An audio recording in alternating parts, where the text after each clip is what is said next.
ஏற்கனவே நான் சொல்லியிருந்த மாதிரி முதல் கட்டமாக நீர்நிலைகளை மேம்படுத்துகிறோம் அப்படின்னு சொல்லியிருந்தோம். இங்கே வந்து மிகப்பெரிய பிரச்சனைன்னு பார்த்தீங்கன்னா தண்ணீர் பிரச்சனை பல்லாவரம் தொகுதியில் அதிகமாக இருக்குது.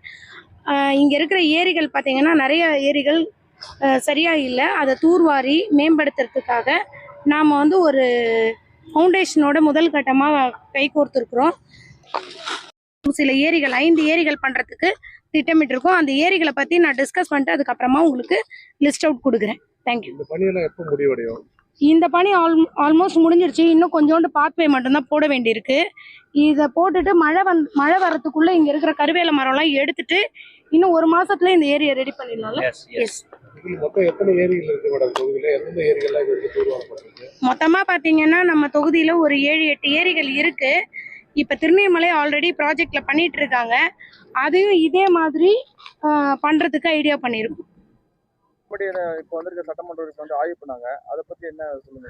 அதை பற்றி அதாவது அவங்க எப்படின்னா ஒரு புரோட்டோகால், அதாவது எல்லாரும் என்ன நினைப்பாங்கன்னா வந்த உடனே ஒரு புரோட்டோகால் பண்ணுவாங்க. புரோட்டோகால்ன்றது எப்படின்னா அவங்க செய்யாத வேலையை செஞ்ச மாதிரி காட்டுறதுக்காக வருவாங்க. அது வந்து இது வந்து அவங்க இல்லை, அவங்க வந்து இப்போ வந்து பல்லாவரம் சட்டமன்ற உறுப்பினர் யாருன்னா இப்போ வந்து திருமதி காமாட்சி என்பவர்கள் இருக்கிறார்கள். அது வந்து ஒரு புரோட்டோகாலாக வந்தாங்க. புரோட்டோகால் வந்து அவங்க என்ன பண்ணணும்னா உண்மையிலே வந்து அவங்க ஒரு எம்எல்ஏவா இருந்தா நல சங்கங்களுக்கு ஒரு நோட்டீஸ் கொடுத்து நீங்களும் வந்து பாருங்க, எங்களோட வாங்க, என்ன குறை இருக்கோ அதை சொல்லுங்க, நாங்கள் எடுத்து செய்கிறோம், அடுத்தது நாங்கள் எங்களுடைய ஆட்சி இருக்கும்போது அதை செய்கிறோம் அப்படின்ற மாதிரி ஒன்றும் இல்லை. ஏதோ வந்தார்கள், பார்த்தார்கள், சென்றார்கள். பார்த்தா தினமணிலையும் தினத்தந்திலையும் நியூஸ் ஃப்ளாஷ் ஆயிடுச்சு.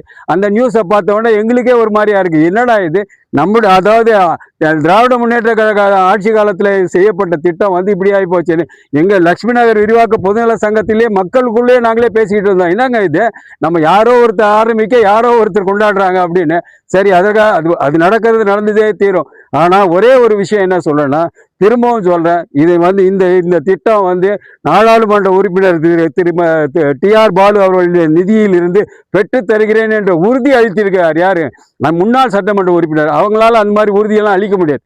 ஏன்னா அந்த அளவுக்கு அவங்களால முடியாது, அந்த கேப்பபிலிட்டி இல்லை அப்படின்றது எங்களுக்கு தெரியும். இருந்தாலும் என்ன பண்ணுறது, நம்மளுடைய எம்எல்ஏவாக இருக்கும்பொழுது அதை மதிக்க வேண்டிய ஒரு கடமையில் இருக்கிறோம்.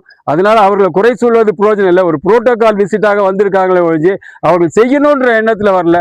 செய்யணும்னு எண்ணத்தில் இருக்கிறவர் முன்னாள் சட்டமன்ற உறுப்பினர் தான், அவர் செய்து தருவார் என்பதையும், இதே நேரத்தில் இந்த ஊராட்சி மன்ற தலைவருக்கும் ஊராட்சி மன்ற துணைத் தலைவருக்கும் மற்றும் ஒன்றிய செயலாளர் அவர்களுக்கும் கட்சி சார்பாக அவங்க இருக்கிறதுனால நாங்கள் பொதுமக்கள் சார்பாக எங்களுடைய நெஞ்சார்ந்த நன்றியையும் வாழ்த்துக்களையும் தெரிவித்துக் கொள்கிறோம்.